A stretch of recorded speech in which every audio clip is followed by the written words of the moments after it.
Welcome to the Covert Narcissism Podcast. I'm your host, Renee Swanson. Guilt is such a unique thing. It can be wonderful and it can be horrible all at the same time. You know, many of us were raised to feel guilty when we do something that we should not. When we hurt someone's feelings, when we say something mean, when we accidentally bump into somebody, when we take something that's not ours. You know, we're taught that we should feel bad and that we should make it right. This is not a bad thing. This is a good thing to learn. It's a good thing to teach your kids, and it's a good thing to learn because guilt motivates us to apologize. It motivates us to do the right thing and to fix things. It motivates us to go back and reconcile with that person. We go back and we make amends. If we did not have guilt, we just might not do that. We might not go back and fix things with that person. Guilt leaves this uncomfortable feeling inside of us, and it pushes us to resolve the issue at hand. We're motivated to get rid of that feeling. We don't like it. We want to feel good in the relationship again. We want them to feel better about us again, and we work hard to clear all of this up.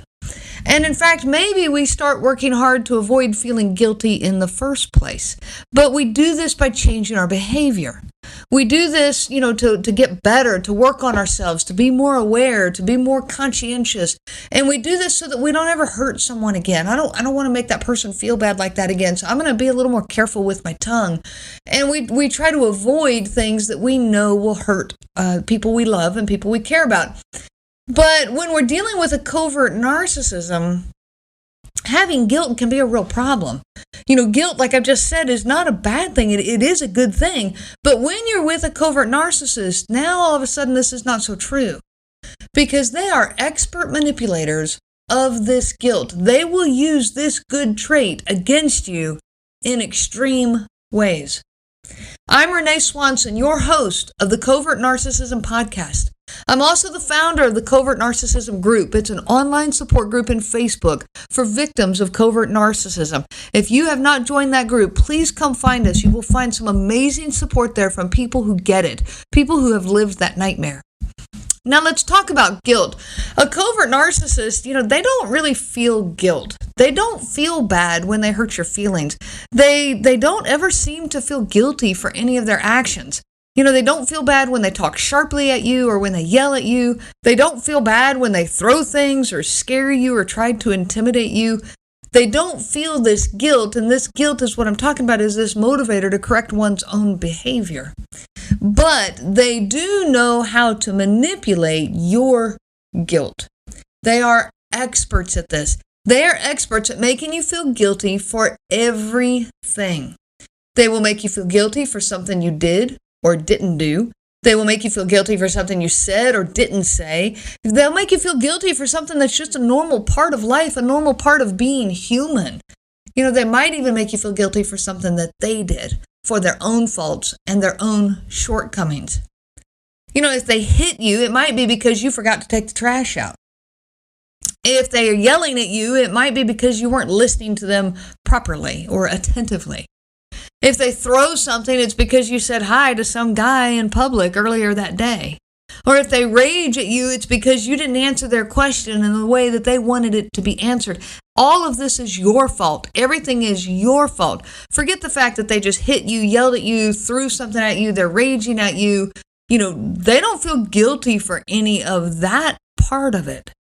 But they will make you feel guilty for every little thing or every little thing that you did or you said or you didn't do or you did not say. And here's the part that really sucks us in. They can use just enough truth to fully activate that guilt inside of you. Listen to that again. They will use just enough truth in what they say to turn that guilt on inside of you, to activate that guilt, to drive you to feel bad so that you truly work hard to be better next time. Maybe you did forget to take the trash out that day.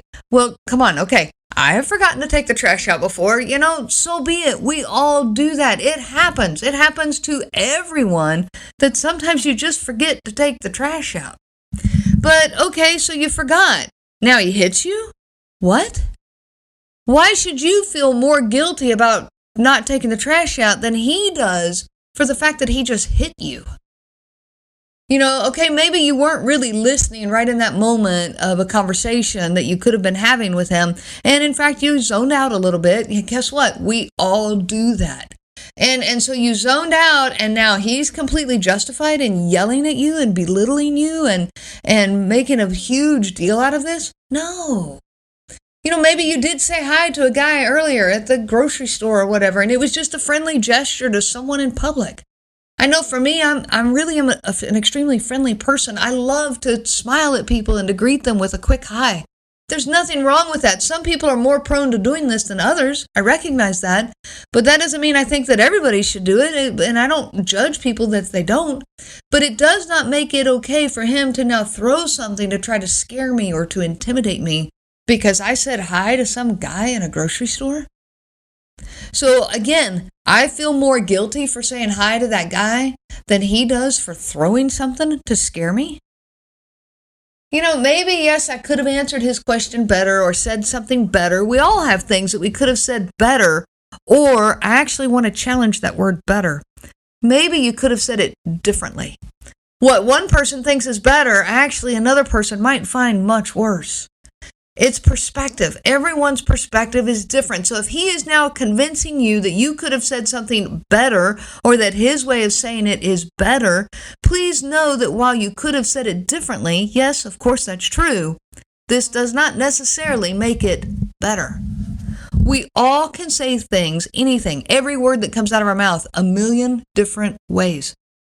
What is not your job to analyze every situation with every person that you interact with on any given day to find the exact perfect way that is the best way from that person's perspective.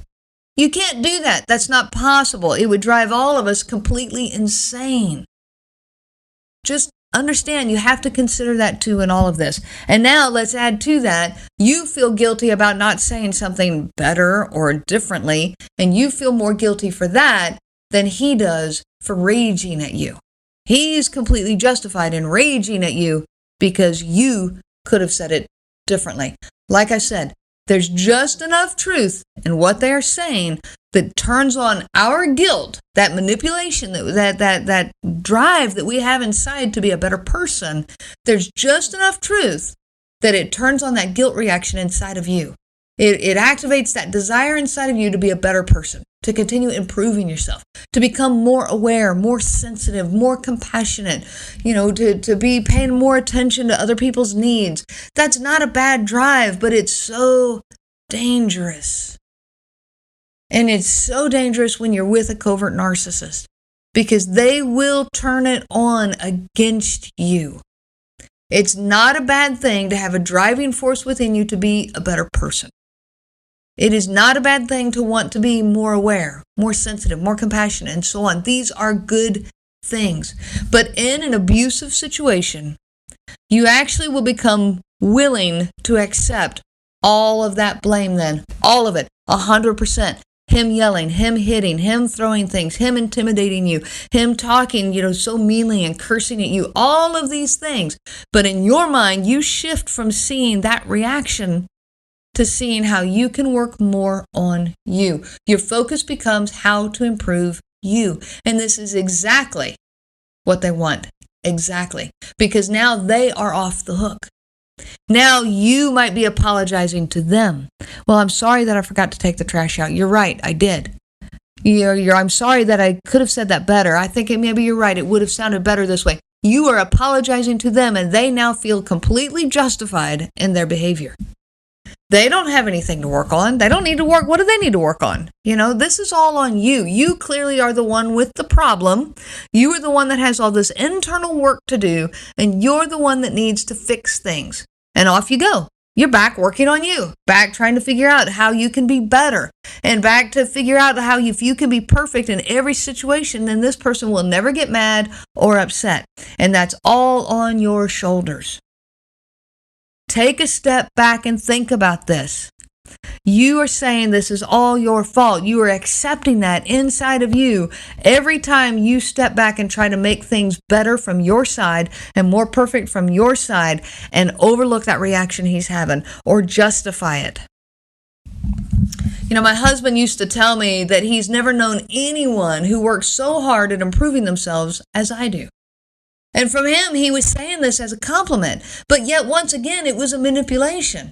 You see, this happened during a conversation. We were in a conversation and I was trying to explain to him how I felt beaten down all the time, how his words hurt me so sharply. And I was trying to explain this to him. You talk to me with that sharp tongue and it hurts. And I feel beaten down. I feel like I'm not good enough for you. I never can be good enough to make you happy. And his response was, how can you possibly feel beaten down? How can I make you feel that way? I think you are amazing. I've never known anyone who works so hard at improving themselves as you do. I never realized the irony of what he was saying. I've never known anyone who works so hard at improving themselves as you do. I was working so hard on me simply in order to avoid his angry outburst. I dug in trying to make myself perfect for him, trying to make sure I never said anything that he could interpret as an insult, anything that he could, find a way to make it hurt his feelings, or find a way that it was all of a sudden wrong, or that it required his rage or his anger and all of this. I was working so hard to be perfect, and he was acknowledging that. I have never known anyone who worked so hard at improving themselves. Wow, how ironic. And for a long time, I did not see this. I continued focusing on how to make me a better person. And if I succeeded, I knew then he would be happier. And if he would be happier, then I could be happier. Little did I know that this goal is completely unreachable when you are with a narcissistic person. It is not reachable. He will never be happy. And I say he, but I understand, I fully recognize that there are women who are covert narcissists too. I completely understand that. The perspective I talk about is it was my husband, but I have known people, I have known families where I can look straight at him and go, wow, that mother, that wife is a narcissistic person, a covert narcissist, and she is suffocating those children and that husband. So I get it. From my perspective, it was my husband. And I knew that I discovered many years later that he would never be happier. It was never going to happen because the unhappiness came from inside him. I was going to wear myself out completely trying to be that perfect person so that he would never have a reason to be mad. They are experts at blame shifting, guilt manipulating, victim role playing, whatever you want to call it. It doesn't matter what I call it abuse. Abuse is abuse, and abuse is wrong. Stop accepting all this guilt. Stop taking it all upon yourself. Are there things that you can work on? Yes, of course. Join the club. You are not perfect. There are times that you could have said something better, or as I pointed out, differently. Sure. Accept that. There are times you could have done something differently. Yes, there's nothing wrong with that. You are a messy human being. You are imperfect just like the rest of us. And so is your abuser. But here's the difference. They will never accept this. They will never see themselves as anything less than perfect, and therefore they will never give you room to be imperfect as well. They will never give you the space to be human. They will make huge deals out of your imperfections. I call it your humanness.